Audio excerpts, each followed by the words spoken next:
Okay, I think it should be working now. So hopefully I'm live. I'm live. Last time I tried this, it took a while to even show up on my channel, but yeah. Yeah, we'll see what's going on here. Okay, there we go. Yeah, I'm live. Okay, so yeah, apparently that worked. Thank Yeah. God.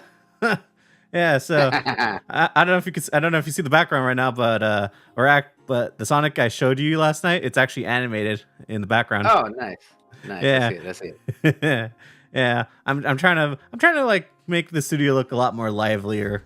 So if since you I don't know if you know this, but I actually run another show with Loke and Flamish. Yeah, I do. Yeah. I do know about that show here. I was like, Yeah. I haven't been able to catch it live, but I was like, I do know about the show that you do with Flamish. Yeah. So basically, I'm using I'm using the background I made for this, but I want to showcase it here for this moment. So you're the first one I have for this finished studio. Hey, nice. Yeah. So basically, I like to make a background for all my guests, make every episode unique with different characters appearing as kind of like representing them. And since your mascot for like your Twitter and YouTube is a fighter, I decided to use Ryu. Yeah. Classic here. Yep. Yeah. Think about when you think of the most iconic fighting gaming characters, I was like, it's typically like Ryu, Chun-Li, and even really like Jin and Heihachi. Well, I was either gonna go with Ryu or I was gonna go with Scorpion. But Scorpion, let's just say in Dreams there wasn't too many great game models. Fair enough. I would say that could be completely understandable. Yeah. But how's your week been going, man? It has been a very good week. A lot of busy things on my end, and a lot of getting set up here, having to plan out stuff. Obviously, we're getting ready for PAX East here in a few weeks. So that's been a lot of last minute setups, double check and make sure everything's all set. And then of course, scheduling with everyone, started planning things out that's going to be happening on. Like there's a lot going on my back end here, but what, other than that, it's good, man. Just been chilling. That's good. Playing any new games or any old games? Oh man, I was like, been playing so many things. So obviously, I was like, for those who obviously know, I was like, I'm a big Japanese enthusiast here, especially for the Xbox community. So I've been playing the living hell out of Like a Dragon Infinite Wealth. I was like, that's taking up so much of my time. Been playing Tekken 8 as well, and getting excited because I started Persona 3 Reload, and then now this week you think that Final Fantasy 7 Rebirth is coming out, and I'm looking forward to that, and hopefully I hear back from my friends at Square Enix about that game. And then also Unicorn Overlord is launching this week too, so I'm just like, damn. I was like, I got a big strategy game coming out too. I was like, man, there's so many things coming out, it's hard for me to keep up, and I'm jumping through like 7-8 different games at a single time. You know what's funny? Since you brought up Tekken 8, I know a lot of people that are playing that game right now, and yeah, that game is just blowing up recently. Oh, it's because it is one of the best done Tekken games in a long time. I was like, they've rebalanced a lot. The combat is, and the systems in general are significantly more accessible for newer players who've never played a Tekken game. So it's fair. It's still complex for those who have put in the time and the years. So honestly, it's just so well done. It's so good. It's the reason why a lot of people enjoyed Street Fighter 6, because Street Fighter 6 tried to do the same thing, make it accessible for those who aren't used to its fighting system, its combos and everything else, so that way newer players can get into it without feeling that they're overwhelmed compared to people who've been playing the game for decades now. All right. I mean, I've never been much of a Tekken person, so I don't know too much about it. So I've always been a Street Fighter kid, so that was just me. Completely understandable. I grew up on Tekken. Tekken was my first fighting game back in Tekken 3, as it was my first one. Nice. So you probably have a pretty big history in gaming, right? Oh, absolutely. I've been gaming since I was young. Funny enough is that I actually got into gaming because of my aunt. She had a PlayStation 1 and she left it at our house because she couldn't keep it at her house where she was living at the time. So I remember one of the first games that I remember watching her play was Crash Bandicoot 1. And then she got Crash Bandicoot 2 when it came out. And I remember that she actually had brought from her office, she printed out the whole strategy guide from Prima for anyone who remembers those back in the day. She wasn't able to buy it, but she was able to like copy it from a friend of hers who had it. So I literally had this manila folder of the entire strategy guide of Crash Bandicoot 2, all in black and white that she printed out. And I think I was like 6 at the time. So this was like 98, 99. So because of that like just got me hooked on gaming. So I played that, Spyro, Tomb Raider back in the day. All that stuff kind of like instilled this like deep love of gaming for me. All right, so you started as a PS1 kid then? Yeah, I was like that was what I had because of the fact that she left it there at the house. And then Gotcha. after that, I had a Game Boy Color, I had a Sega Genesis, had a PS2, and then I went and got a 360 instead of a PS3 at that time. I played with my neighbor and my cousin across the street. They had one of them had an N64, the other one had a Nintendo GameCube. So we all kind of like shared consoles and all were at each other's houses. We had a SNES and everything else. So everyone was just kind of playing on all the consoles. But the one that I guess you could say that I first owned was a PlayStation 1. All right, that's cool. I actually was I don't know if it technically counts as me as the first one I owned because it was technically my cousin's, but I was over. But we kind of hung out so much that we basically shared the same console together. So, but I kind of started with the PS2. I was like, that's completely fair. I was like, say, hey, you know what? It's all in the family, right? I was like, we're just sharing. We're all gaming together anyway, so you might as well just take the ownership for yourself. Yeah, practically. So what was your? So was that the first game that you actually got to play for it? The one that your aunt owned, or? Yep. Interesting. You see, all the guests I've had previously have all like started either before the PS2 gen. So they actually had like the SNES and all those older systems. You're the first one I've heard that started with the PS1. So in that terms, I guess me and you aren't that far apart in terms of like where we started. Yeah, definitely not. Yeah. So what had any favorite games that you had for the PS1 or? For the PS1, obviously because of my love here, because of her, Crash Bandicoot and Spyro like have a very special place for me. I was like, because that was literally one of the first games, and it's how I remember her. So those two will always be very special. Probably one of the other biggest standout games for me on the PS1 was Metal Gear Solid. Metal Gear Solid blew my mind as a kid, watching my older brother play it. And everything that was going on, I'm just like, yo, what is this? Because I remember playing it myself because if y'all remember like the old demo discs, right, that you could get that had like 4 or 5 different like games. I remember playing Tomb Raider 2, Metal Gear Solid, and a couple other games that were on it. And it would always have that very opening scene, when Snake is swimming into Shadow Moses through the water, and you have to get through that small little warehouse and take the elevator up into the very first open area in the snow. I remember playing that demo all the time and always getting confused with it. So when my brother actually bought the full game and watching him play, I was like, Metal Gear Solid blew my mind as like a 7-year-old. I'm just like, oh my god. God, okay, yeah, you're certainly into some classics. Crash Bandicoot and Spyro were my jam back in the day because like I said, I started with PS2 and that was backwards compatible with PS1 games. So one of the PS1 games my cousin actually had was it was Crash Bandicoot. So we played that, and I still remember the level with the boulder that would chase after you like Indiana Jones style. That it was challenging because we didn't know what we were doing. So of course when you're kids, it's kind of tough, but it was fun. It was fun to go back to. So yeah, any other memorable moments with the PS1? Oh, probably the first time that I think for probably memorable moments with the PS1. I think the first time I played Parappa the Rapper, that was actually really fun. And obviously probably one of the first games that me and my cousins all played that we took turns was if anyone remembered playing SOCOM, right?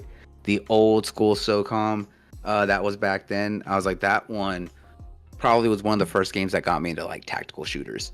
I was like, so because like it was well before Rainbow Six and everything else here, which was only I think on PC at that time. But it was cool because of the fact that you can sneak into the enemy bases, look through the under the doors and stuff like that, right? And if you're able to sneak up on some enemies, how you're actually able to like tie them up, like you're able to zip tie them or handcuff them and stuff like that. And I'm just like, yo, this is so cool. Of course, I was completely uncoordinated at the time, so I absolutely suck shit. But it was still fun to do. I was like, because it was just so different. And that was something that I was never used to at all. Oh, interesting. So, what made you stick with it? Kind of one of those things is that as you kind of learned and kind of watching all my older cousins play and seeing what they do, it was one of those things that just really kind of stuck with me. And I'm just like, oh, that's how you do it, huh? And then, of course, more tactical games came out as we got older. Obviously Rainbow Six and all those games started moving over to console. You think that one of the biggest ones was on the 360, Rainbow Six Siege, or Rainbow Six Vegas, right? I was like Vegas 1 and 2, probably the coolest tactical games out there. But then you look at games like Advanced Warfighter and all those, it really kind of made me really interested. And then, of course, the classic that a lot of people, especially if you love stealth games, Splinter Cell. I was like a lot more slower paced, methodical. You have to be careful and stuff like that. You can't just go on guns blazing. And I'm just like, oh, man, this is so cool. It makes you really think about what you're doing and have a lot of fun with it, especially when they make those kind of maps and gameplay loops where it's like, hey, you have 7 different ways that you can go.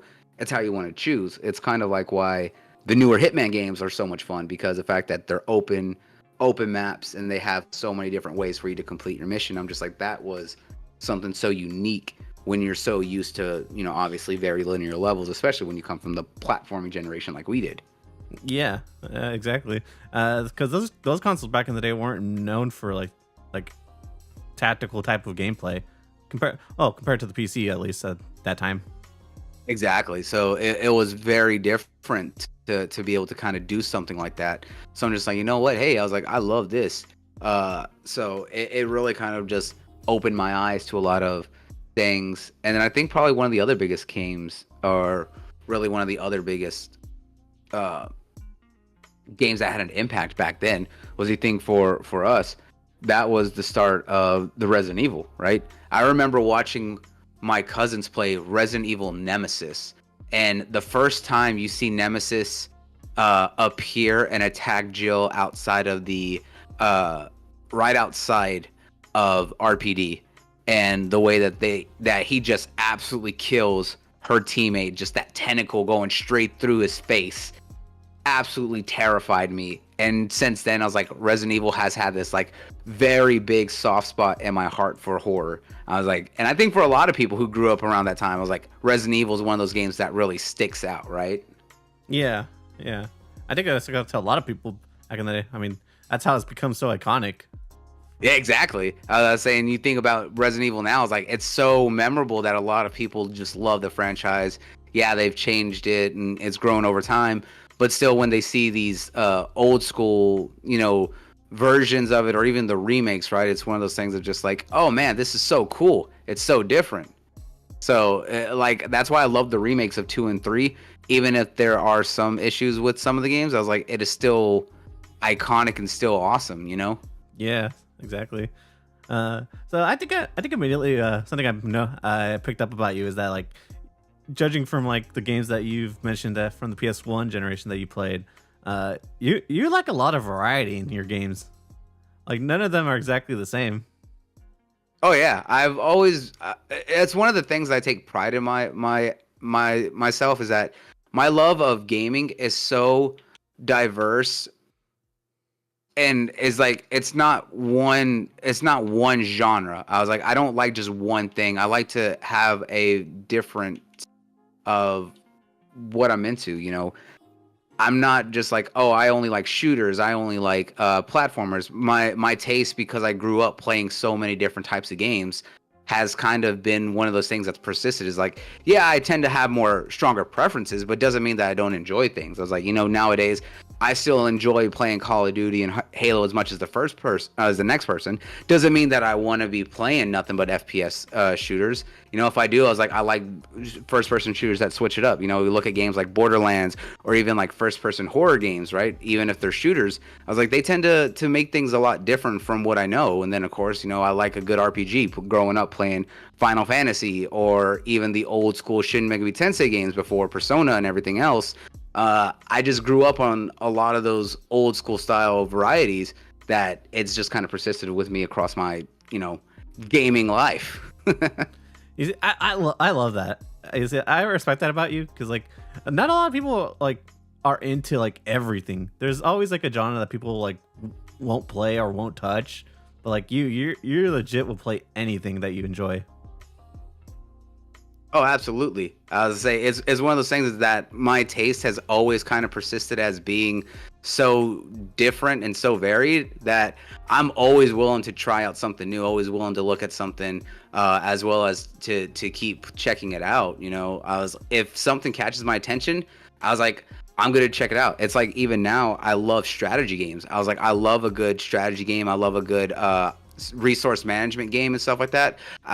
Even now, I was like, when you look at games like Frostpunk, right? Resource management, survival, those games are so much fun. You look at games like Ark Survival, and everything like that. I was like, there's something about resource management and survival games that just tend to jump out to me. And then you look at games like XCOM, right? Strategy based. I was like, those things require so much planning that it just makes me think on a different level than if I'm going to go out and play a game like Doom, where I'm just like, you know what? I was like, brain shut off. I'm just going to go point, shoot, and just jump around and have fun with it. It's one of those things that I always get this different level of excitement from different genres depending on what mood I'm in, you know?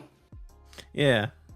Yeah, I feel you. That's kind of the same with me. I actually just recently started getting into resource management for strategy games. Hearts of Iron is actually one of the ones I've been playing the most out of recently. I don't know if you know too much about the game, but you do have to manage your steel, your oil, rubber for tires and all that. So there's a lot of small details that you do have to manage in order to sustain an army and continue a war. So absolutely. Yeah, it's definitely interesting. But like I'm kind of in the same boat where my taste has kind of changed over time, and I never really stick to just one genre specifically. I kind of just enjoyed everything. Exactly. I was like, I feel like there's nothing wrong with it if you have a preference on certain genres that you tend to play into more. But for me, I was like, I have what they call gamer ADHD, right? I was like, I can't stick to one thing for too long because I get bored. Yes, I feel you there. I was like, that's why I joke is just like, even with my community, right? I was like, who watch me live stream often, is that I'm usually doing 7 or 8 games back to back or like switching throughout the week, right? Because I want to do something different. I always want to offer something different. So I'm always doing so many different games. So like, are you gonna ever finish this one? I was like, listen, I will get back to it. All right, we're just doing so much because of the fact that if I do one thing for so long, I lose my enjoyment out of it. That's why I was just like, you look at a lot of these people who only play Call of Duty, only play Apex, only play Fortnite, stuff like that. I don't know how they do it. I was like, you know what? If it works for them, that's great. I was like, but for me, I was like, if I play one game for too long, especially if it's something that's very simple, it tends to turn me off from it, so I can't enjoy it for long periods of time. Like even games like Infinite Wealth, as much as I love the Like a Dragon games, and love the RPG or the beat 'em up aspect, I'll play them for a couple hours, right? And then I'll switch to another game for like a day or a few hours, and then I'll come back to it because of the fact that if I keep playing the one thing over and over again, it's just gonna get me burned on it. So it's why I always have so many games in my backlog and so many games that I'm playing through at one time. Even if I'm not streaming them for people, it's like I have the games I'm doing for myself, even if it's just achievement cleanup, because of the fact that I enjoy them and just want to be able to have something to switch to for a little bit, so I give myself that break. Yeah, I feel you there. I actually have ADHD, so it I could definitely relate to you there. I play a lot of games. Some of them I will stream, but I won't play them completely for YouTube purposes. I'll do them on my own, and if I enjoy them, I'll stick to them. But I did try going into the rabbit hole of just streaming one game. I just tried it with Apex, but I got really burnt out of Apex for playing it for so long. So I could definitely see what you meant by not sticking to a game for too long, or else you just gets kind of sick of it. Exactly. I was like, that's tends to be my case, right? Is that I don't want to sit there and play only one thing for so long because of the fact that I don't want to get burned on it and, lose my interest in the game. So it's one of those things for me that I was just like, all right, you know what? I'm going to do this here because of the fact that this is the best thing for me to be able to have my enjoyment. Okay, so I guess this actually leads me to my question for you. So, seeing as how you play so many games, I want to know what like your top 5 games of all time are. Ooh, man, that's hard here.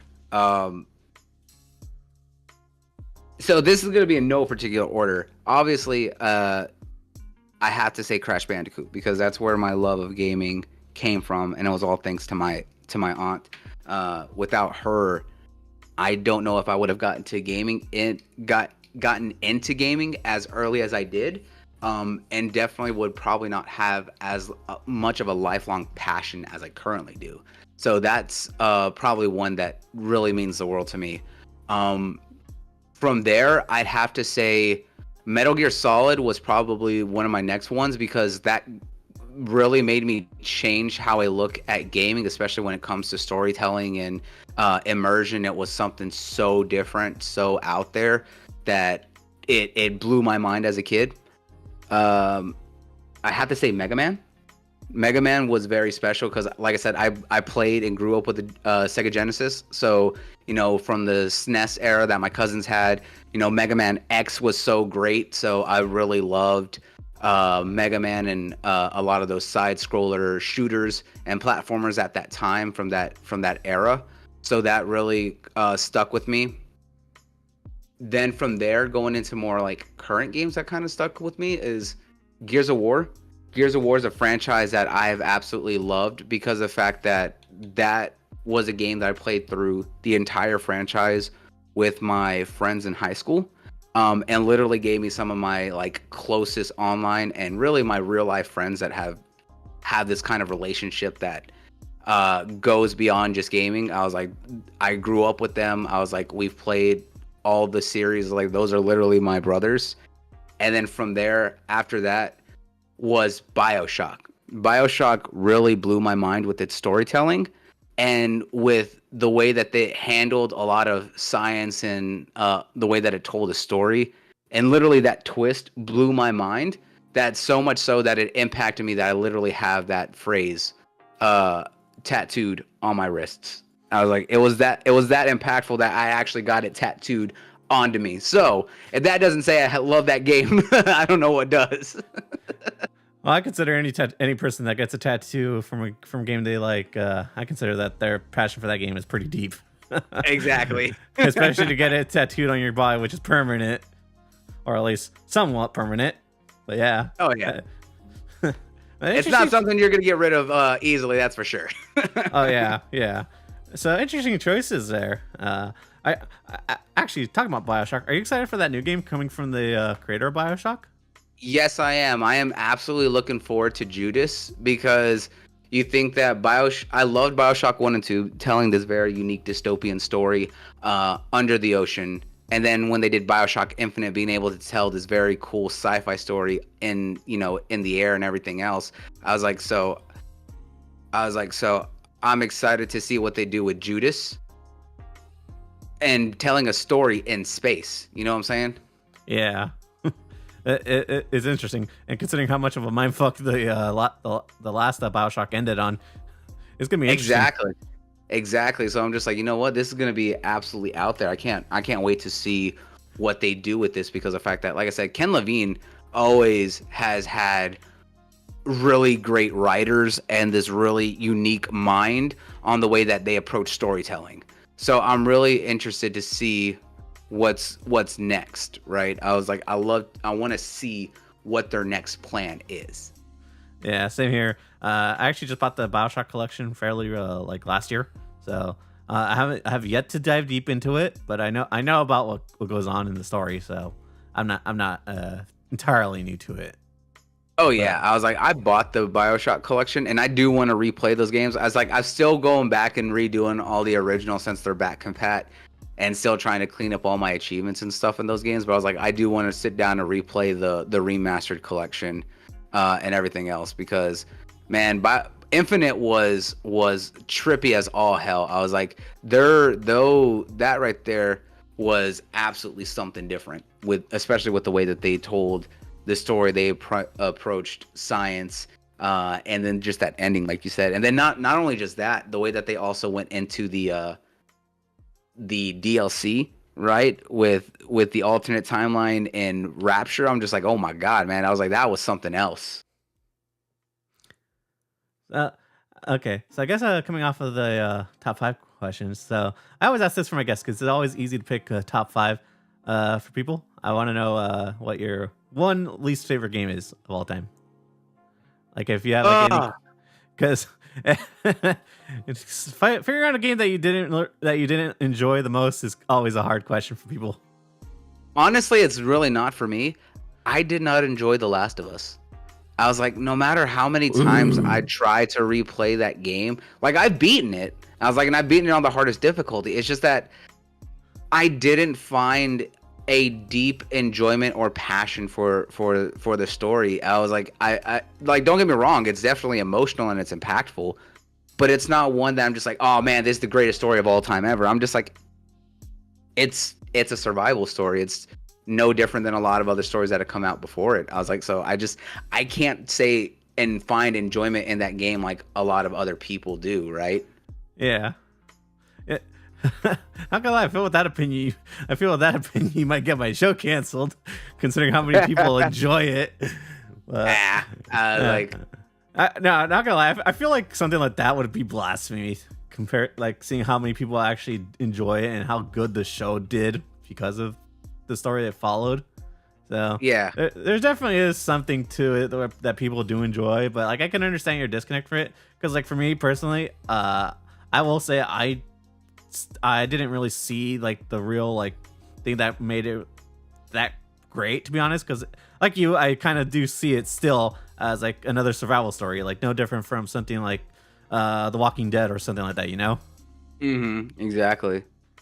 And that's one of those things that's just like it's a story that we've seen told so many different ways that there's only so much on ways that you can make it unique, right? Something that can stand out. And I felt like, yeah, they try to do. I'll say that their way of telling zombies, you know, with the clickers and being focused on mushroom mutations from cordyceps. I was like, you know, that's unique. That's a very unique zombie take, right? I was like, that's different. I'll give them props for originality on that. But the overall story is nothing that we haven't seen in many other games or other mediums. I was like, I mean, look at, you know, Night of the Living Dead to you know, any other zombie film that has come out in the past 4 or 5 decades. Yeah, it's basically the same. Exactly. So interesting. Yeah, that actually threw me off. I was not expecting you to say Last of Us.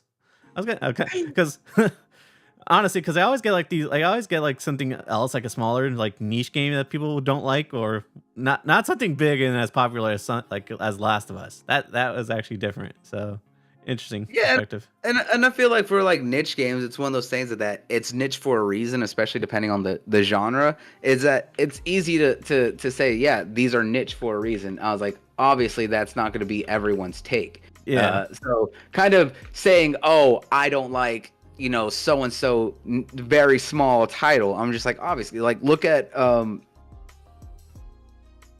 what's a good game here? Hollow Knight, right? A lot of people love Hollow Knight. I was like, I love Hollow Knight, right? It's a Metroidvania. It's a very unique genre, but it is vastly different than a lot of other Metroidvanias out there, and especially with its dependency on exploration and a lot of environmental storytelling.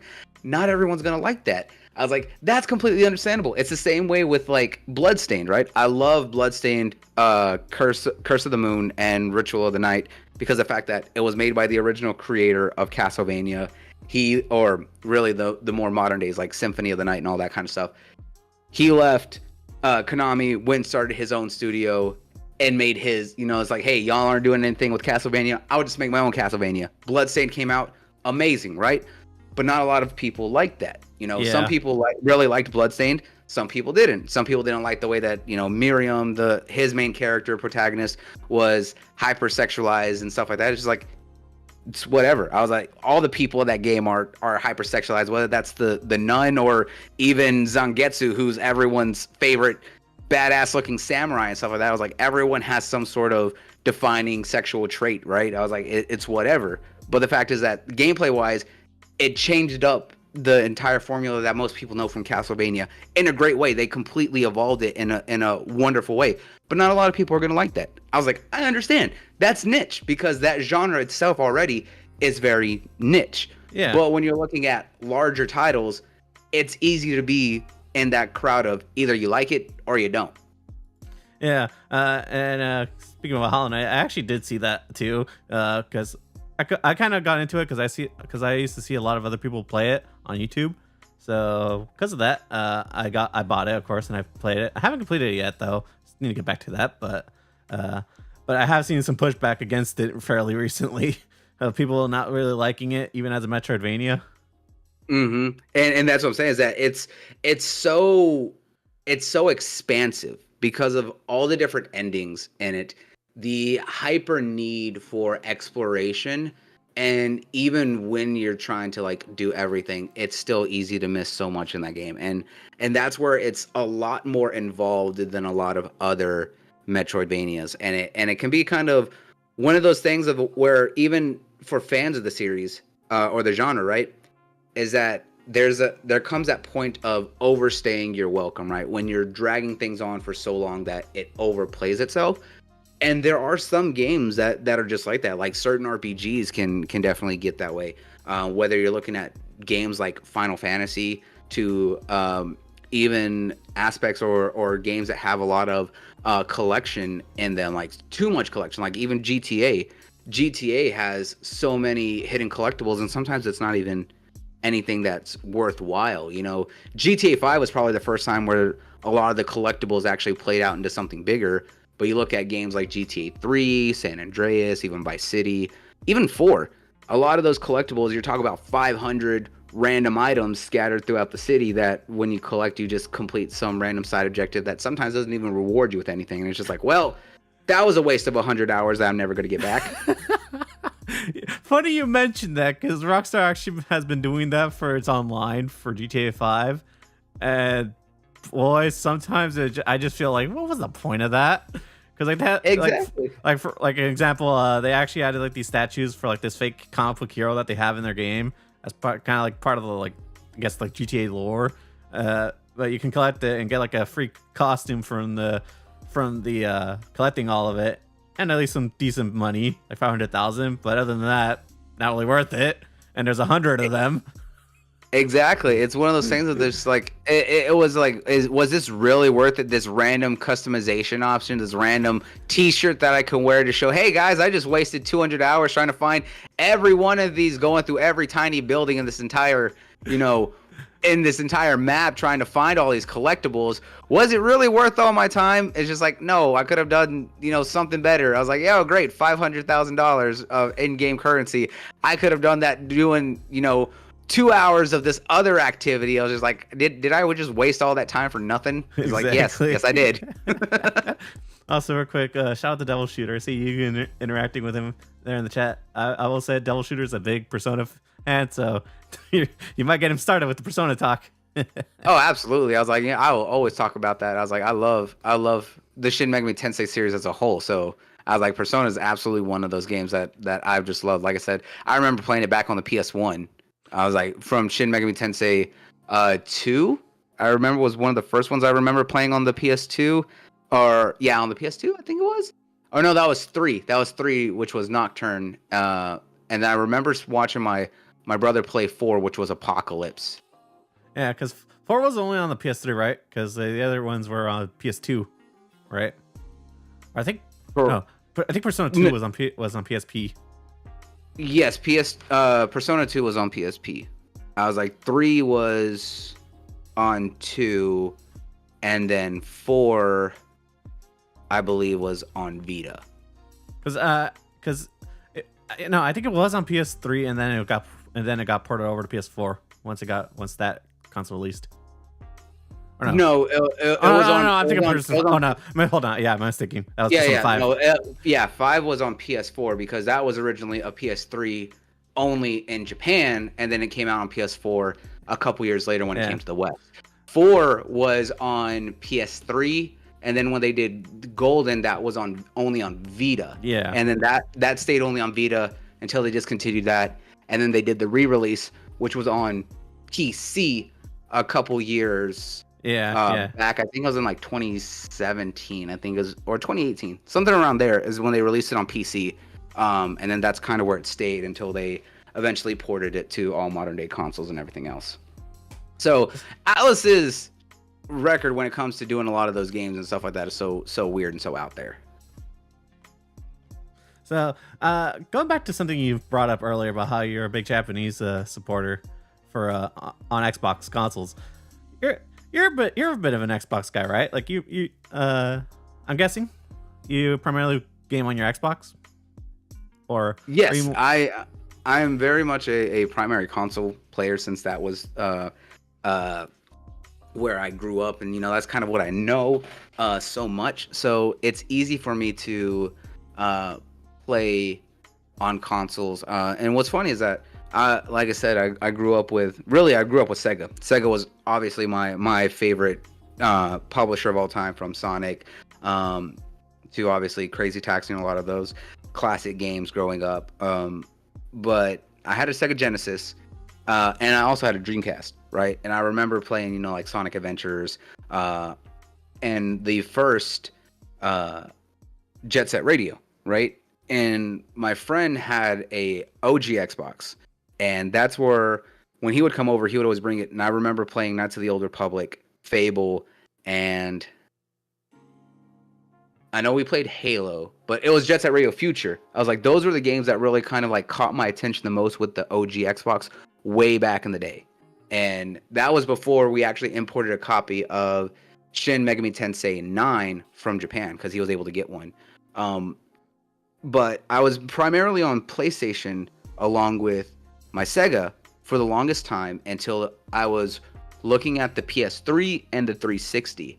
And what actually sold me was the fact that a lot of my friends, especially in school, all had Xbox 360s. So, I had put the money aside and stuff like that. I raised it up and everything. And they're like, we play on 360. You should get it here. They're like, you have the same internet as we do. We can show you how to play online and everything else. And I'm just like, all right, cool. Why not? I'll do that. So I ended up getting brought into Xbox during the 360 era, even though I kind of played a little bit on the OG Xbox from my friend. And the 3 games that I played the most because of the 360 was Halo 3, and especially ODST. So we played a lot of like Firefight and stuff like, or Firefight with all together and stuff like that. And we would play the campaign mode.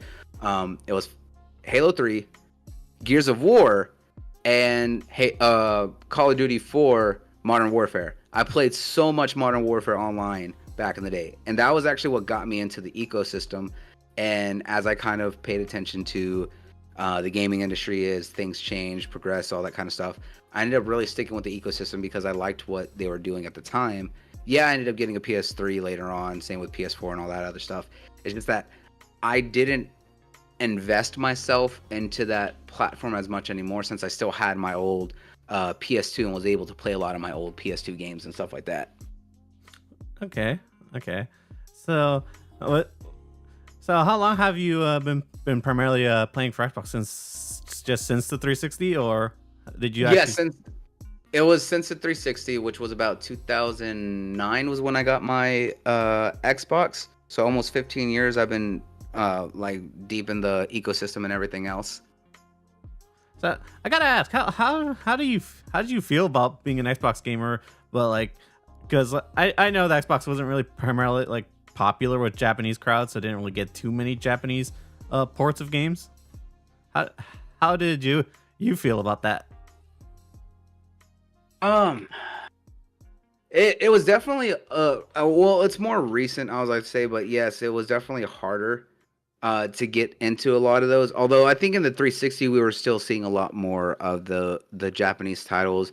Some of the classics that were got remastered on PlayStation during the last generation, but we still have yet to see come over.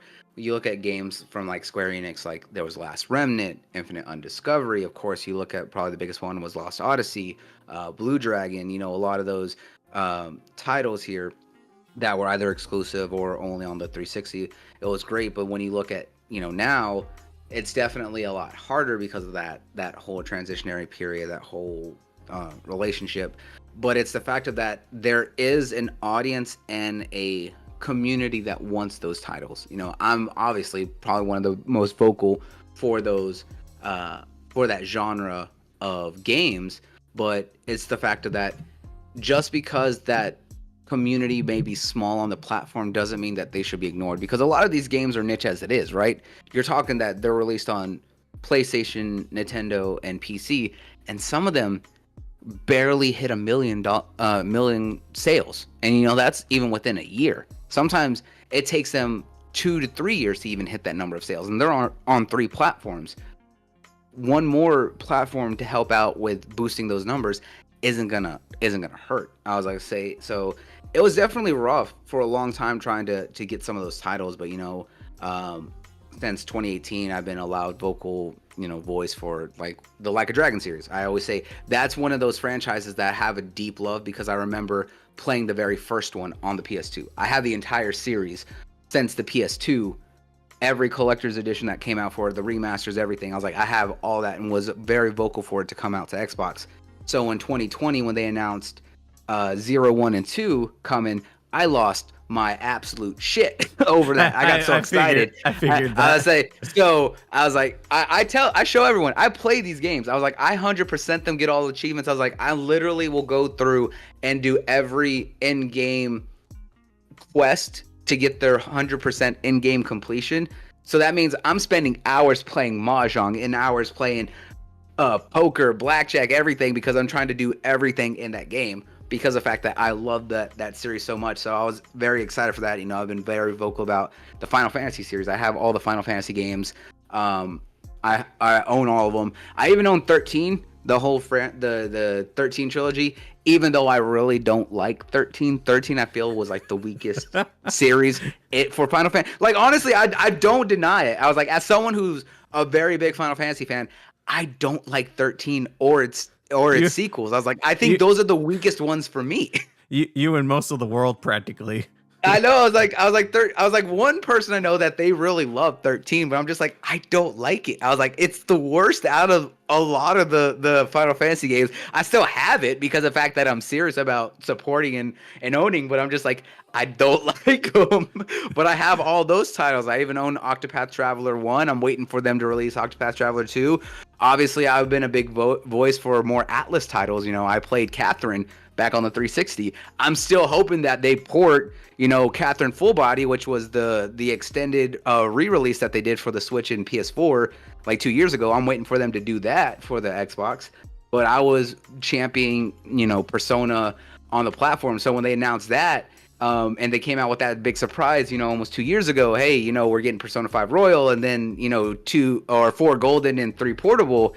And then when they came out after that and announced, hey, guess what? We're also doing the Persona 3 Reload, the remake of the game. I'm just like, hell yeah. And then, of course, Soul Hackers, everything else. I was like, I'm very passionate about these games because there's an audience for them, no matter how small, especially when a lot of these games are already very niche and small as it is. Don't hurt the fans, no matter where they are, who want those games and want to support them. I was like, that's the biggest key. And I was like, and that's what a lot of those publishers were missing out. Is like, I love Capcom, but I also have a love-hate relationship with Capcom, just like I do with Bandai. I love Bandai, but it's just like, why do y'all pick and choose which games y'all are going to release on all platforms and then skip one specific platform being the Xbox? Look at most recently I talked about with Bandai is that they announced Sandland, the newest game, brand new IP coming from Akira Toriyama, the creator of Dragon Ball Z, right? Great, we're getting a brand new RPG from probably one of the biggest names in anime and gaming, because the fact that people also forget that he's the creator as well as the character designer for Dragon Quest, probably one of the other biggest running franchises and JRPGs out there. But then you look at a game like the newly announced Spy Family game, you know, Anya's Special Summer or whatever it is, right? It's one of those games that's just like, oh, it's an anime focused game. It's using probably one of the biggest IPs out right now, because the fact that ever since Spy Family came out was absolutely a global phenomenon. Everyone knew about it. Everyone was in love with the series. Everyone talks about it. You see it's still collaborating with every major company, fast food restaurant, whatever. Everyone's trying to get a piece of that. But that game skips the Xbox platform. I'm just like, why are you going to skip with probably one of the biggest animes out right now, but you're not going to skip with a brand new IP just because of the fact that it has a well-known name? I was going to say, you got to understand, I was like, that pick and choosing is what hurts the people who want to support. I was like, especially with Bandai being the biggest controller of most anime products outside of Japan, and especially when it comes to merchandising and gaming, they have a lot more control over that. So when you like release Dragon Ball, everyone in the world knows Dragon Ball. My mother knows Dragon Ball Z, right? So I was like, of course, that one's going to be, but you're not going to release some of the more niche titles that are only selling like less than 1 million on 4 other platforms. Like you look at something like .hack, right? I was like, I love .hack, but I'm still waiting and trying to fight for that game on the platform, and that's had 3 different remasters and redo of the collections. Was just like, give me .hack. I was like, give it to me. Yeah, I can definitely feel you there, to be honest. Honestly, like, I'm still kind of baffled that the Japanese companies haven't like fully stopped doing that. Like, this has been going on for generations now, where they just kind of like will release on multiple platforms for some games, and then other games, nope, not just releasing on 2 or 1. It makes no sense. Like either get with the times or don't. Just pick one. Yeah, it's one of those things that's just like, come on, man, there has to be some sort of change. It was the same way like why I get kind of frustrated with Capcom. I love Capcom, you know, Monster Hunter World was a massive hit, and then they did the exclusive with Monster Hunter Rise, and then when they re-released Monster Hunter Rise with the Sunbreak expansion and everything else, all platforms, PC, Xbox, PlayStation, I'm just like, yeah! Then they just go out and announce the new Monster Hunter Stories, which was more of a, you know, smaller story-based kind of thing. All platforms but Xbox. I'm just like, what the hell is that? I was like, you're telling me the mobile phone game isn't going to be on this platform? I was like, why? I was like, and then they do the same thing with the Ace Attorney games, right? You know, a couple years back, we got the Ace Attorney trilogy, you know, 1, 2, and 3. And then they go and announce the Great Ace Chronicles on all platforms but PlayStation but Xbox. I'm just like, why would you do that if you're trying to build a community and an interest in this franchise and not put it on all platforms? And then guess what? Last year they announced, hey, we're going to release the Apollo trilogy, the sequel trilogy to the original Ace Attorney games. I'm just like, why are you doing that? I was like, why are we still not getting the spinoff that takes place all the way in the past? But you're giving us this one. And then they go out with Mega Man, right? I was like, Mega Man pissed me off because we have the Mega Man Collection 1, 2, and 3 for games 1 through 10. Then they release Mega Man 11. They release Mega Man X Collection 1 and 2. So we get all Mega Man X's 1 through 6. And then they even give us the spin-off series of the ZX Collection following 0. But you're not going to give us the Battle Network Collection? Probably one of the biggest out there that most people know, which was Battle Network due to it being so popular on Game Boy Advance. I'm just like, y'all make these decisions that make me question. It's like, what are y'all thinking? Vince Vega saying ACE plays best on Nintendo Switch, probably. I think he said portably. I was like, I don't know. I was like, but the fact is that it doesn't matter where it plays best. It's still the factor that if you're trying to gain interest and grow a franchise, whenever you put one game on a platform and then on the next release you cut that platform out, you can't build and expect that interest to stay there and grow if you're not supporting it. It's the same way I get annoyed with Square Enix, right? I love Square Enix. I was actually going to say that they're probably the biggest contributors of that, because they've done it with the with Final what's it Fantasy called? games, Not just and then that, not just that. Star Ocean. Yeah, and then also Yeah. Octopath Travelers recently, and they Yeah, did it with Kingdom exactly. Hearts. So yeah, Yeah, exactly. Kingdom Hearts 2 is like when Kingdom Hearts 3 was announced. I was at E3 in 2018 when they announced Kingdom Hearts 3 on the Xbox platform or on their show and said Kingdom Hearts 3 coming out. And I got so excited. I'm just like, yes, I love Kingdom Hearts. Kingdom Hearts has a deep spot in my heart. I remember staying up until like 2 a.m. as a kid trying to 100% that game, get to level 100, do all the side things, right? But what annoys me is that it's just like they announced Kingdom Hearts 3 on 360, or really that was going into the Xbox One and PS4. And at the time, they had the Kingdom Hearts 1.5 and the 2.5 collection. And then right after that, they announced the story so far, which also introduced the 2.8 final mixes, everything, right? So you had 1, 2, Dream Drop Distance, 358 Days Over 2, Chain of Memories, Replay Chain of Memories, all the games that had the biggest impacts for the main story and everything else, as well as an entire collection.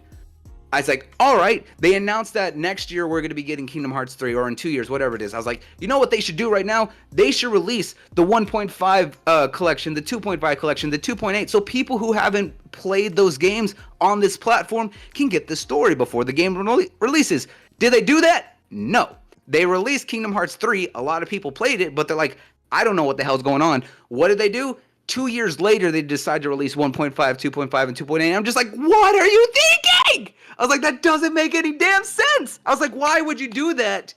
And then you wonder why the game doesn't sell, because you're not cultivating the community properly. You're not letting them get invested. It was like, just like you mentioned with Star Ocean, right? We got 6, they skip us for 7, they give us 8, then they skip the next game, and then they say, hey, we're remaking 2, we're remaking 3. It's just like, all right, we're getting the classics. That would be great. What do? They skip the platform, and they're like, how is it that we only have 2 games out of 9, and you wonder why the game doesn't sell on the platform? Because you don't give us the games consistently. You see, they actually did that, and I was telling myself that. I was like literally asking that, just to myself, why do that? They did it with the The World Ends With You.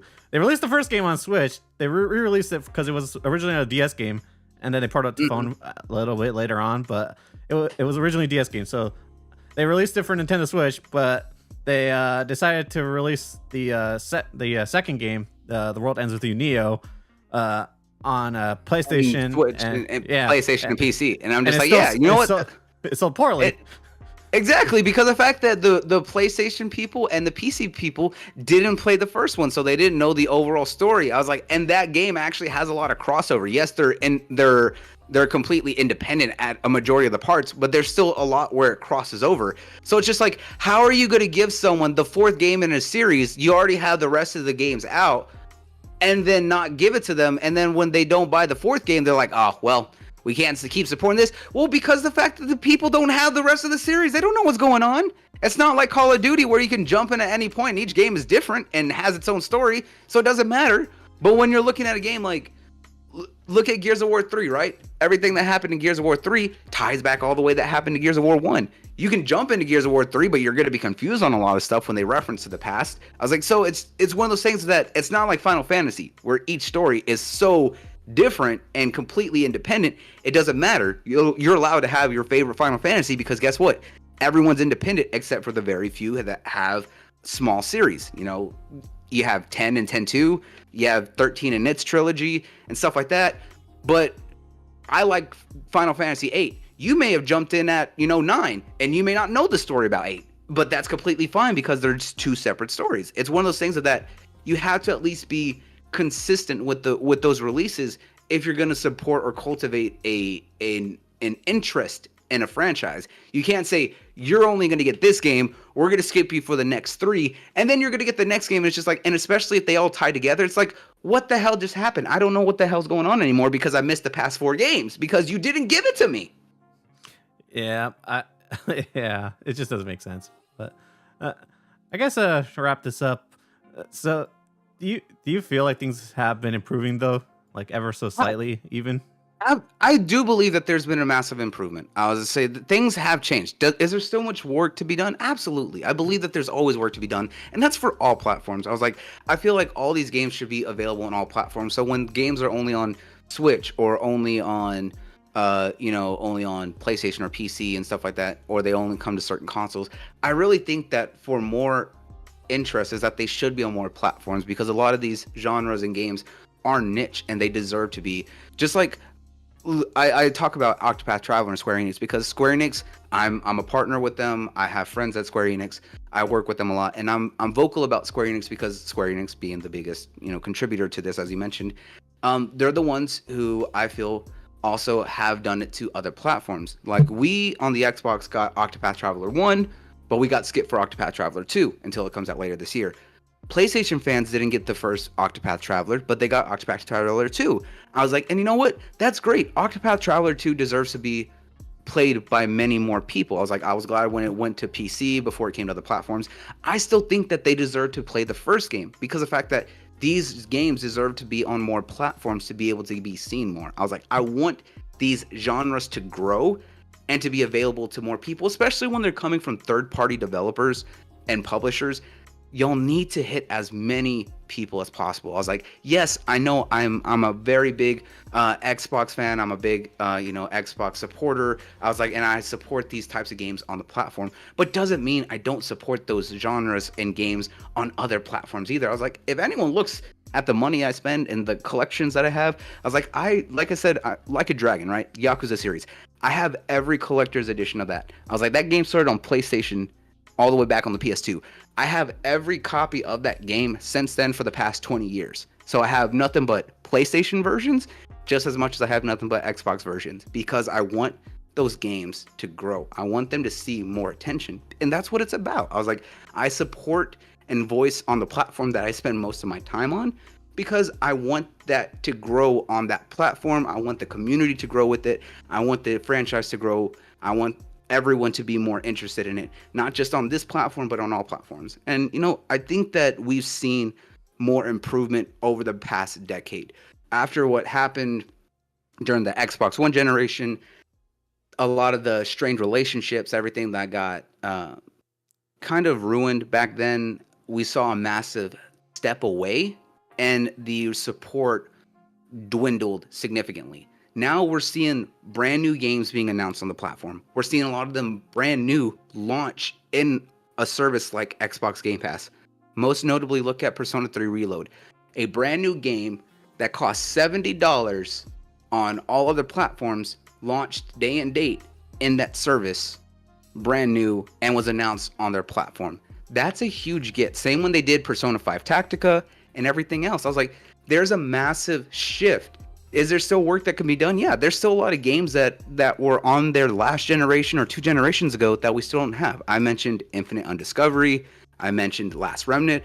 Probably one of my favorite games that got a 4K remaster on PC and PlayStation 4, but we did not get, even though it was on the Xbox during the 360 era, and it's not backwards compat, sadly, is Resonance of Fate. Probably one of the more unique RPGs that Sega has done in a collaboration with Tri-Ace, who are the same people who did a lot of the Star Ocean games. I was like, that game was self-published by Tri-Ace, but it did not get an Xbox version. And with it not being backwards compat, the only way to play it is if you have a 360. I want to see a lot of those games that have come out or have a history on the platform come back. I would love to see that grow, and I think that there is an improvement, but there's always more work that can be done. Yeah, I feel you there. Yeah. So I guess to wrap up the gaming related questions, I actually kind of want to get your thoughts on the state of gaming as a whole, because I think it's pretty interesting considering the recent events with both Microsoft and Sony kind of making a bigger push to try to put games more places. I think what's kind of happening is that these companies are kind of facing the ballooning of bigger budgets for bigger video games. So I don't know if you see that as a problem, or or if like this is just kind of just like a trend that will kind of go pass away eventually. But I think a lot of people are kind of worried about where gaming is right now because of the ballooning budgets. Like they're not sustainable, of course. But absolutely not. I was like, it's one of those things that at this point, I was like, budgets are growing significantly. It's hard to make the same kind of experiences. You think that yes, technology has improved, but also have costs, inflation, and everything else has kind of shifted. You think that for $200 million, the kind of games that we could have made, 20 years ago is absolutely insane. You think that some of those are made on a fraction of that, maybe 10%, you know? So it comes with the changing of times, which is why you see that there's a bigger push to be able to achieve more players, to achieve bigger markets, to try and focus on different ways to monetize, because the day of sales numbers is the end all be all is not the same where it was 2 decades ago. And I think that that's where we're kind of seeing things. I've said before that Microsoft and Xbox have been right on a lot of the changing trends when it comes to technology as well as when it comes to gaming, because you think that back during the 360 era, they were the first one to do cloud saves. And then what's become prominent now, cloud saves, whether that's you're on PC through Steam, whether you're on Xbox or even on PlayStation. And I was like, but on PlayStation, they charge for cloud saves. It should be something that's just done. It should be free. Same with, I don't believe there's cloud saves on Switch. I could be wrong. I was like, but I know a lot of that is stored locally, both on the cartridge and on the SD card in this console. But there comes a point where it's just like, hey, a change is what's needed. Microsoft was the first one to look at doing day and date with PC.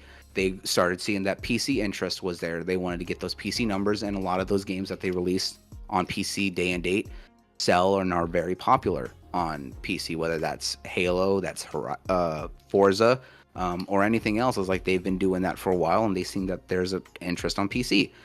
So the fact that PlayStation is seeing that interest with PC and wanting to start getting closer to doing more day and date with at least their multiplayer titles, for the ones that they do, I think they understand is that you can't rely on a single fan base anymore to be able to justify these costs. When even your president at the time, when Jim Ryan was talking during the Activision Blizzard and King acquisition, right? He said, hey, our first party titles, the amount that it costs to make them and the amount that we get back in sales cannot cover the costs for making these games. That's why they rely so heavily on third party, which makes sense. I was like, when you're looking at these games taking, 100, 150, 200 million dollars to make, and you think that part of that's both the development costs and then also the marketing costs and everything else, it's understandable why you can't rely solely on one platform or one community to be able to cover those costs, because you think that even their big name titles take a while to sometimes sell 5, 6 million, 10 million, whatever, 15. And if you're looking at the grand scheme of them having 100 million consoles, right, it takes you sometimes 2 to 3 years to get even 10% of your community to buy that game. And sometimes a lot of that has to be done in sales or packed in. You're not making the money that you need to sustain that. So it's understandable why they're looking at other ways to monetize. Yes, you still want something that drives interest into your ecosystem. And that's going to be the hard part, is like knowing how much you can put on other platforms while also still making sure that your platform, your ecosystem, whatever, is incentivized and looks interesting enough for people to want to dive into it. And I think that's where diversification, as well as what services you offer alongside it, really make a big difference. That's why I think that Xbox, for a lot of new people, is doing something right. You think they have a price point entry that's understandable. You're getting something good for $300 or even $250 if you got it on the cheap end for the Series S, right? All digital. You offer a service like Game Pass, access to hundreds of different games for a cheap cost for entry. You're not having to go out and buy all those games individually. You're allowing easy access to it. It gains interest. It looks good, especially with the fact that you offer multiplayer, all the stuff, and their first party titles day and date on that service. You offer more that's only accessible to your platform. I think that starts to really draw interest, but you got to be careful about, there's always a fine line about overdoing it and hurting yourself. And I think that's what they're going to be testing the waters with the current situation with the games that we know that Xbox is going to be putting on other platforms. But to be fair, they've been doing it for a while. People forget that Minecraft is still owned by Xbox. They've put out 2 games day and date on all platforms that are spin-offs of Minecraft, whether that's Legends or Dungeons. They did it on PC, PlayStation, and Switch. So it's just now they're taking games that people know are more synonymous and putting them on that platform. So now it's just like, are you going to see the sales that justify continuing to do that with other games? Are you going to start dipping into your big games?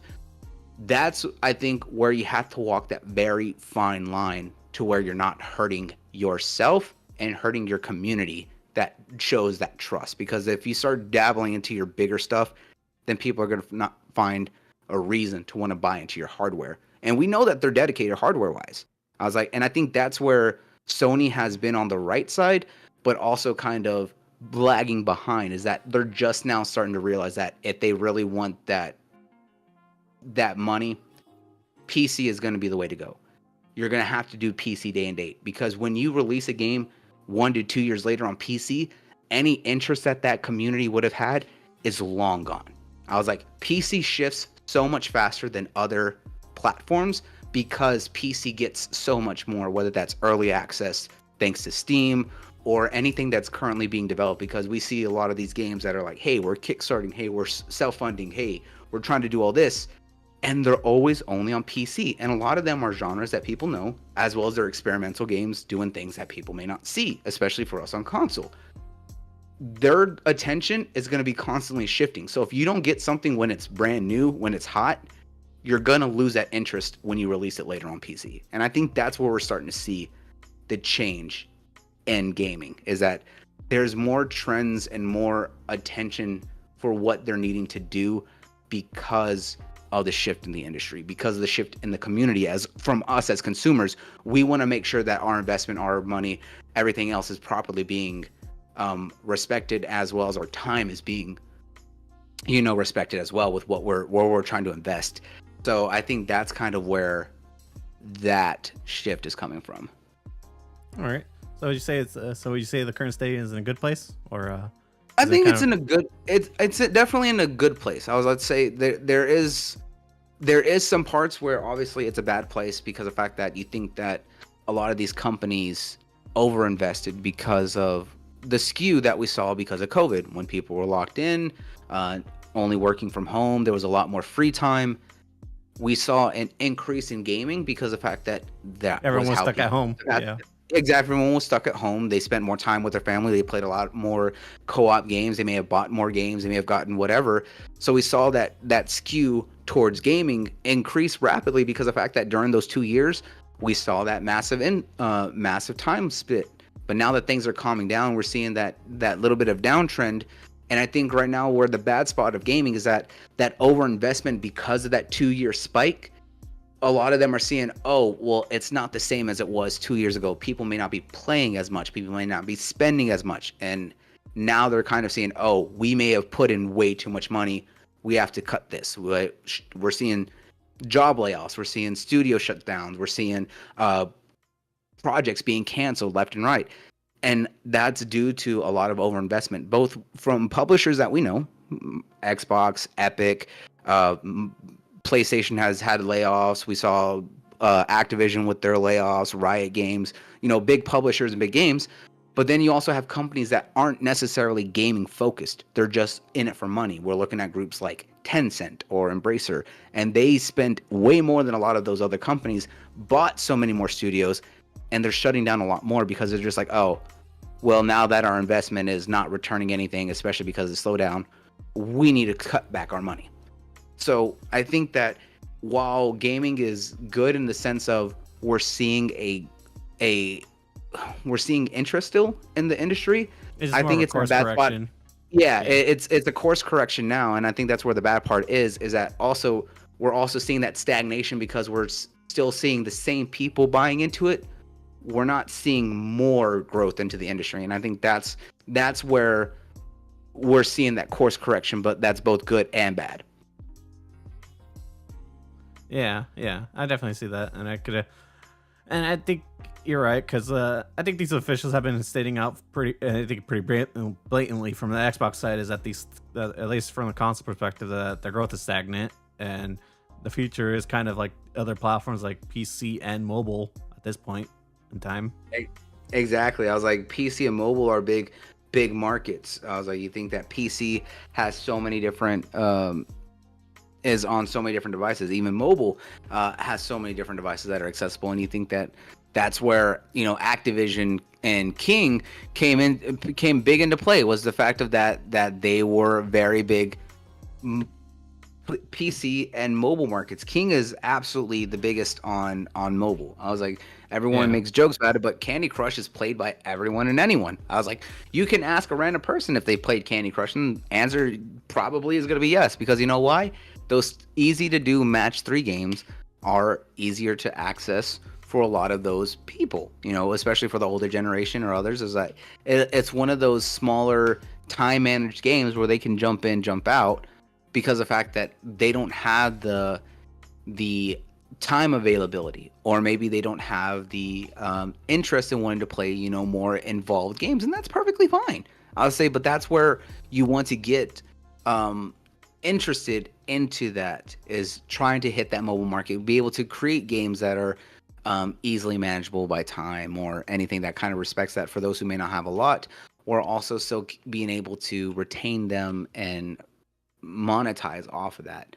That's why they said that active monthly users and time spent, hours retained, is more important than it is on a single sale. Because if you sell a game and I sell a game to the same person, well, guess what? I was like, yeah, we made the money off the sale, but it's just like, who's going to get the longer investment? They may drop my game after a month and be like, never pick it up again, and guess what? There's nothing. But yours keeps staying around for a year plus, and you do updates, and guess what? Every time you release something new to that game, you say, hey, there's all this available for $10. They keep buying it every time, so guess what? You're getting that continuous revenue stream. So that's where it comes down to, is, are you able to retain the people? Are they willing to stay active, and are they willing to spend the money? I think that's where we're seeing the change in gaming too. Yeah. All right. Well, I guess that wraps up with some gaming segment. So I'm gonna start asking you about your own personal stuff regarding your channels, your content creation. So, I actually wanted to ask, what got you into doing YouTube and podcasting and all that? Funny enough, I was like, the reason I got into podcasting was actually because of the fact that I met quite a few other creators and party chats, talked with them, and one day they were just saying, hey, we need a new voice, so why don't you join us? I'm just like, wait, what? I was like, I don't know nothing about that. They're like, oh, you don't need to know anything, just get a microphone, get a headset, and just come sit down and talk with us. I was like, okay. So I think that was in 2018. I actually met One Away Dragons, I met K Mega, and I met Mr. 100. I was like, I met all of them in a party chat, and was talking with them, and they said, yeah, we need a new person to come onto our show. Why don't you come out with us? I'm just like, all right, I'll do it. So I was completely caught off guard with it, and because of that really got me to speak out more openly, kind of about my love of gaming and everything else. And then because of that, I also knew that I had interests outside of just gaming. I'm a very big pop culture fan. I grew up reading comics and watching a lot of old school superhero films, but I also grew up because of my love of Japanese culture. I grew up with things like Power Rangers, Super Sentai. I remember watching a lot of Godzilla films growing up, and obviously during art, for me when I was growing up, was when the anime was first starting to come over to the West here, and to these United States, and becoming slowly more global. So I remember watching the early days of anime out here. Things like Cowboy Bebop, Dragon Ball Z, Sailor Moon, Pokemon, all that, before they became real big global sensations. That just kind of helped me to have a love for a entirely brand new series, right? Or a whole other love for a whole new kind of nerd culture, right? So I read a lot of mangas when I was growing up. I read a lot of comics. So I ended up realizing, I was like, do I just want to keep talking gaming, even though that's something that I have a love for? I was like, or do I want to do something different? So I ended up focusing on wanting to do, really focus on talking about something else I didn't see that a lot of people were doing, which was about pop culture. So I wanted to talk and make a show that was very more anime centric, lot more pop culture focus. So for those who like comics or superhero films or TV shows, or anyone who likes anime and manga and a lot of stuff coming out of Japan and really Asia in general, I wanted to make a show that was focused on that kind of stuff, because of the fact that there was so much going on over there as well, that I wanted to be able to talk about that and share my passion for it, because I love anime, I love comics. So when the Marvel movies were first really starting to get big and everything else, I wanted to talk about that. Same with DC and everything else. I wanted to share that kind of passion and interest with people who may not know anything about it. Interesting. So yeah, because I could definitely tell your show was very variety based when I first saw it, and you don't just cover one thing, kind of cover multiple like media stuff or entertainment. So yeah, I could definitely tell you have a passion for all that, like comic books, anime, gaming. So not just one thing, which is pretty nice, because considering when you just focus on one topic, you kind of just limit yourself to just that topic. Exactly. And I was like, I treat my passions for pop culture the same way I treat it for gaming. Is like, I love so many different things. I want to be able to share and talk about all that, no matter how different it is, with everyone. Yeah, I could definitely feel you there, and that's what I've been trying to do. I've been trying to expand just out of gaming, because I don't know if you know this, but I actually did just run a gaming only podcast, practically your average gaming news podcast. So that's what, after how competitive it was, I just kind of got tired of it, because trying to get guests on for the same topics, talking about the same thing, just got tiring. Just every week, same story. Exactly. And then when you have 5 different podcasts all talking about the same things, it gets kind of, boring after a while. And I was like, and if you're on 4 or 5 shows like I was for a bit, I was like, you're talking about the same 5, 6 topics for, 3 different times, 4 different times a week. And I was like, but that's one of those things that you just get tired of it. It's like, you want to talk about something different. Yeah. And that's why I started this show, to be honest, just to do something different, something more fun. But yeah, but I guess going off from that, one thing I also noticed is that like you're on multiple different platforms. You're not just on YouTube. You're also on Twitch. You're also on TikTok, Instagram. How do you manage like running all those platforms? It's definitely not something that's easy to for sure. I was like wanting to put your content and your work on multiple platforms. There comes a lot with having to manage that. You think that being active on social media, look at platforms like Instagram, making sure you're uploading at least something ever so often. I was like, you want to keep it at least a little bit frequent. And then you look at something like Twitter, right?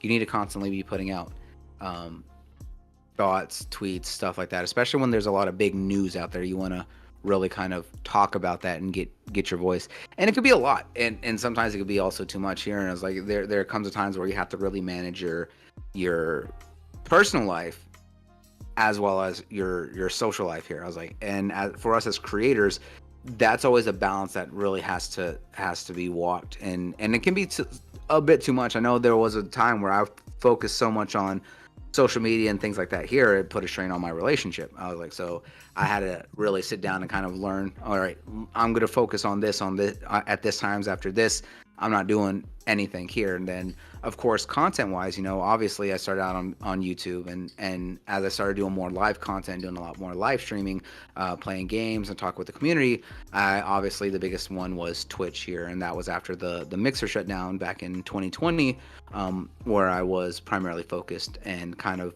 realizing, hey, you know what, being on one platform isn't always the best way to go. You got to spread it out. So I focused on Twitch. I put a lot of my smaller videos and stuff like that on Instagram, same with TikTok, and of course I'm also on live on other platforms, things like SharePlay, brand new streaming platform that's come out, very reminiscent of Mixer and other things here. It's about being able to put your content on multiple platforms, and then of course obviously YouTube is still the home for my podcast and other live content that I want to do, as well as also trying to take a lot of that old streams and stuff like that, cut them down and edit it specifically for those who may not be able to sit down and watch a 4 or 5 hour live stream here, where an hour and a half could be us just sitting around bullshitting and talking together with whoever I'm playing with and stuff like that. So it allows me to be like, all right, well, here's a way for y'all to watch a majority of what I did, while also cutting out a lot of the extra live fluff that you would expect, whether that's setup time or just taking breaks and talking with people and stuff like that. So it's about focusing on really balancing, putting out on multiple platforms to get as many eyes on you, as well as just balancing it out with your personal life. Okay. So does that like those videos that you plan on trying to cut down shorter from your VODs or your streams? I mean, does that also go to the content you make on YouTube? Because I noticed you kind of haven't been too consistent with your YouTube uploads. Mostly when it's streaming. Yeah, there was a time where I that what happened was simply I was doing a lot with YouTube, but things got stepped back because of team had needs that they had to step back for, which I completely understand. Didn't want to hold anyone back, and then of course I had my own personal issues, and streaming kind of was a way for me to kind of vent and kind of keep myself sane, in a way. Sane, yeah. I was like, it was my way, and then that put a lot of stuff on back burner, and then now of course as I started coming back and wanted to expand more, I've been trying to reorganize a lot of things. And when you're talking about like podcasts and stuff like that here, especially if you have a team, everyone's life is constantly changing, especially with some of the people on my show. Some of them, one of them has a business now. He sells merch, he makes art, and he does all sorts of clothing stuff. So he's constantly busy. I was gonna say, when he's free, it's always great, but there's a lot of times where it's hard to get a hold of him because he's always having to do all this other stuff. And since he's a small business, he's very, very involved with everything, which makes sense. Two other people on the show have families. They have young kids that they just recently had. So it's just like, I understand. Family time is important. So it's one of those things that it's really about remanaging everyone and really getting into that, which is actually why what I plan on doing now is something I was actually planning on talking about for a minute, is that I still want to do my show here, but if we're not able to do a podcast, I plan on doing a solo show while we still have the team's show, which is called Smash Podcast. I plan on doing a solo version of that here, which I've done in the past. But now actually making like its own separate thing, is that if we're not able to get together, I'm going to be doing a solo show that I call Talking Smash, where it's just me talking with the community, talking about certain topics that we would have talked about either on the show or other things that happen in the week that I've seen, and allows me to kind of talk about that still and be able to kind of still put out that focus and talk about pop culture stuff. You think that, especially last week, look at what we had, the past couple weeks, we had the Sonic 3 trailer that dropped. We had the Oscar nominations, Godzilla being nominated for an Oscar, something that most people never thought that a Godzilla film would ever get nominated for, something like that. Of course, last week we also had or earlier this week, we had the Borderlands trailer.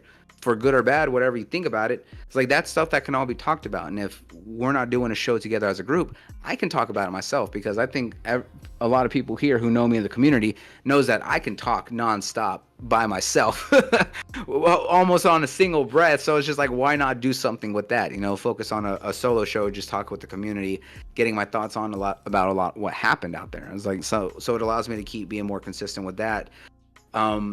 But with taking a lot of other content, like stuff from live VODs and stuff like that from live streams, that is harder to keep consistent, especially when you're doing it all yourself, because you think, as I stated, I stream for 4 to 5 hours, 4 to 5 times a week. I'm going through 5 hours worth of footage, having to find, okay, where can I cut out certain stuff? What is stuff where we're just kind of dicking around and not really doing anything. And especially as like for certain games, it's like someone can only watch Call of Duty so much here, right? So I was like, I don't need to, go through all of my Call of Duty streams. But if I'm doing through something that's more story based or brand new interesting games, things like Persona or anything like that, that would be something that I can try cutting down a lot of the excess and putting that up. Or a game like Silent Hill: The Short Message. I did that. That was a short game, about 3.5, 4 hours, all straight through, one sit down.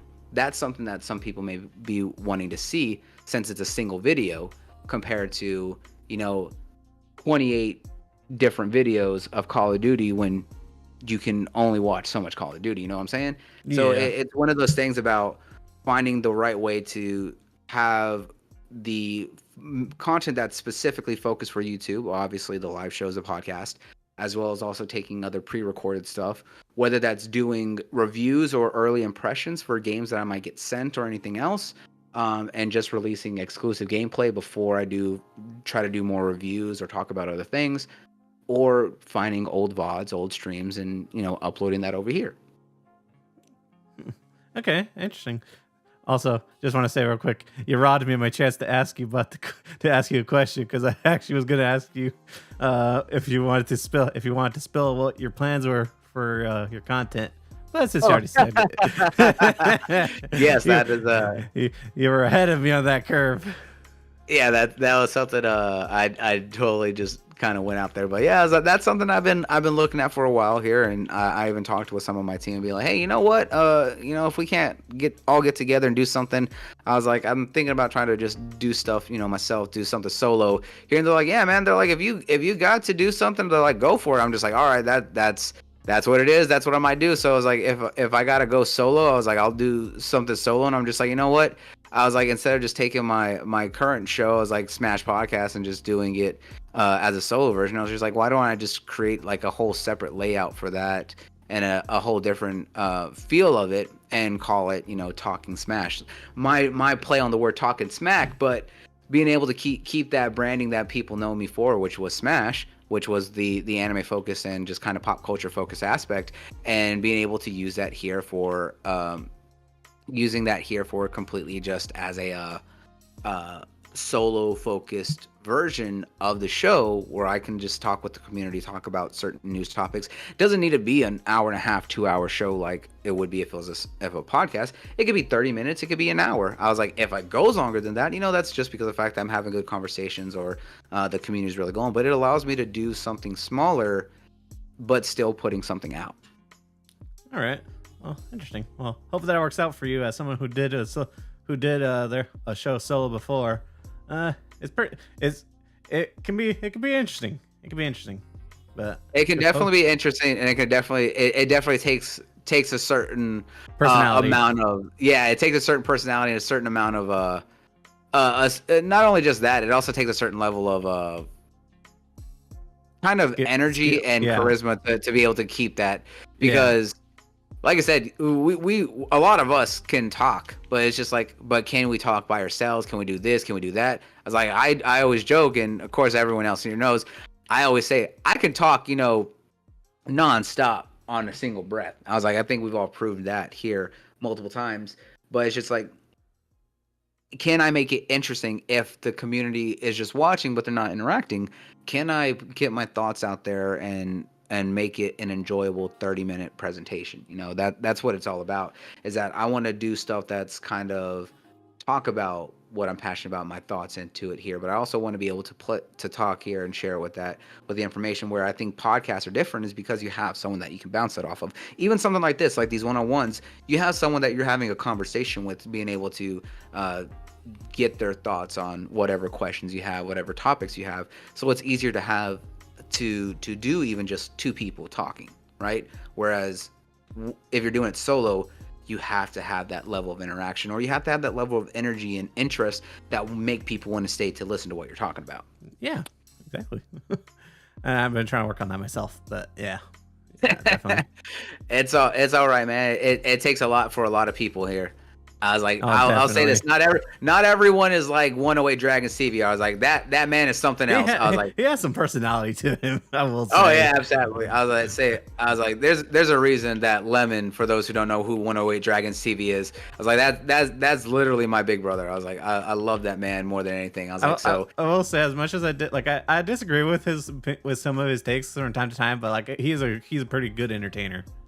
oh, absolutely, and that's the thing is that you don't have to agree with him. And that's what he always makes a big point is that you don't ever have to agree with what he's saying. I was like, if you agree with him, it's cool. If you don't, that's fine. I was like, just have your points on why you agree, why you disagree, and stuff like that, and be fair about it. I was like, I think he always says he's like he doesn't want people who just ride a certain level of clout or just what's popular. It's just like if you have an opinion, show me the reason why you have that opinion. Have it actually based in some sort of fact, not just because so and so says so, or well the community thinks this. Is just like I don't care what the community thinks. I want to know what you think and why do you think that. I think that's where his difference is, and that's why I have nothing but love for him. Yeah. Shout out to 108 Dragons. He's a pretty cool dude. Oh yeah, gotta try to get him on the show. But okay, so I gotta start wrapping up the show. So, but I do have one more question for you, and this is absolutely this is a pretty fun one. But I wanted to know how did you get labeled as kind of like the living dictionary in the community? Because everyone kind of shuts you out as a know-it-all for everything. So funny enough is that actually came from back in the day when I was over on Saltiest show way back forever ago, and even back from my time with K-Meg on GRG, and then when Lord Cognito and the Lords had me on ILP, is that I got called the living dictionary is because of fact, or the walking encyclopedia, because the fact that sometimes when they talk about certain companies or they talk about certain people, I just know so much random knowledge, or because I'm so passionate about what I do, I know a lot about history, or I look up a lot of stuff and just have this random knowledge. So they're like, man, what is it about this film or this game? And they're like, does anyone even remember what I'm talking about? And I was like, and I'll pull it off the top of my head. I'm just like, oh yeah, you're talking about this from this and this. And they're like, how did you know that? I was just like, oh, it's just like because of the fact that I know what you're talking about. So they're like, man, you never stop talking. You always go on one breath. You never breathe. And you over here walking dictionary. I'm just like, I can't help that when I enjoy something a lot, that I look up and study about it. And sometimes I just have this random knowledge about things. And if not, I was like, I'll go out and educate myself. So that way, when that ever comes up again, I'll know right at the drop of a hat. So they always joke about it. They're like, man, this boy just knows everything about any random thing. I'm just like, it's not my fault. Yeah. For a little bit there, I was kind of taking your title from other people too. Yeah, you're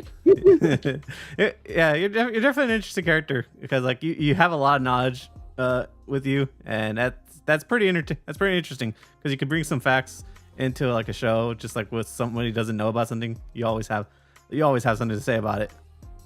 Oh yeah, and I was like, that's what I like to do. Is like I always like to just have facts and be able to offer some new depths of knowledge. Is like I don't ever want anything to just be like, oh, it's this, and it's just like, well, where do you get that from? Well, I don't know. It's just like, well, you have to have some sort of base for where you got that. I was like, I want to know where, and if not, I'm gonna go and educate myself here, and then if you say what you say is true, I'm gonna back you up with whatever you're saying because I have these facts, and if you're wrong and completely wrong, I'm gonna show you where you're completely wrong for. It's just like I like to know things simply because of the fact that it's one of those things that I like to know simply for myself, and also because you never know when you're gonna have a debate. I was like, I'm not gonna say an argument because argument is very aggressive. No, you never know when you can have a debate or a conversation with someone, and the information they have may be wrong, or you're just like, I don't know if that's true or not, and you go and educate yourself and be like, oh yeah, what do you know? That is very true. And then guess what? You have some cool new knowledge that you picked up. And then if it's completely something wrong, then guess what? You have information on how wrong it is. Yeah. And I definitely picked up that same habit where I kind of like, I want to know more about this. okay, I'm gonna research this. Then I go into a rabbit hole of like this whole history thing. Exactly. It's And I was like, as someone who loves history, I was like, so I learned way more about the history on a lot of things. And they're like, how do you know that? Why do you know that? I'm just like, I don't know. I was like, I looked into it. And sometimes it yeah, could be the most random out there fact that they're just like, but they're like, why is that a thing? Why would you even go so far to learn that? I was like, I don't know. I was like, I thought it was interesting. I was like, so they always laugh. They're like, of all the random things that you could have learned, I was just like, they're like, that's what you're gonna thought. I was like, hey, you'd be surprised. I was like, you never know. That might show up on a question someday. I was like, maybe you might be on a quiz show. You never know. I was like, I got you. They just stare at me with this wide-eyed look. They're like, I don't understand you, boy. And I'm just like, I get that. yeah. So I'm still surprised that people still call me the walking encyclopedia, especially since it's been a minute since a lot of people have heard me on shows and stuff like that. But the fact that still people really know it, I was like, you know what? I know it. That's why I wanted to ask you about that. Yeah. Well, I guess with that wraps up everything I had to ask you. But let everybody know where they can find you, man. Yeah, I was like, for those who want to find me, I was like, my name is BloodieKnuX, KNUX. You can find me on all my platforms, of course, on Instagram, on Twitch. You can find me on Facebook. You can find me on Twitter, all over the place, all under the same name. Of course, you can also find me on my channel here on YouTube at BloodieKnuX, where I run the Smash podcast, and now soon my solo show Talkin' Smash. So if you want to get more information and news on pop culture, whether that's anime, manga, comics, TV shows, whatever, I was like, I got you there. And then of course, if you want to talk gaming and have fun watching someone play games of all varieties and all genres, I'm always live about 4 to 5 times a week, usually in the evening, sometimes in the early day, on the weekends. All under the same information. Like I said, I'd always do so much stuff. And of course, you can also find me whenever I guest star with people like Callie Rex here. And of course, you can also find me on 108 Dragons TV over on the Dragons Den podcast, where I come out every so often on Saturday nights with them. So yeah, I was like, for anyone who wants to catch my random thoughts, my random bits of trivia, and all the sheer shenanigans and stupidity that I get up to, definitely come check me out. All right, it's definitely been a pleasure to have you on, man, dude. I feel like we could have talked forever, to be honest. Definitely. But yeah, that's just the joy of the show. You could just like definitely get deep into the conversations.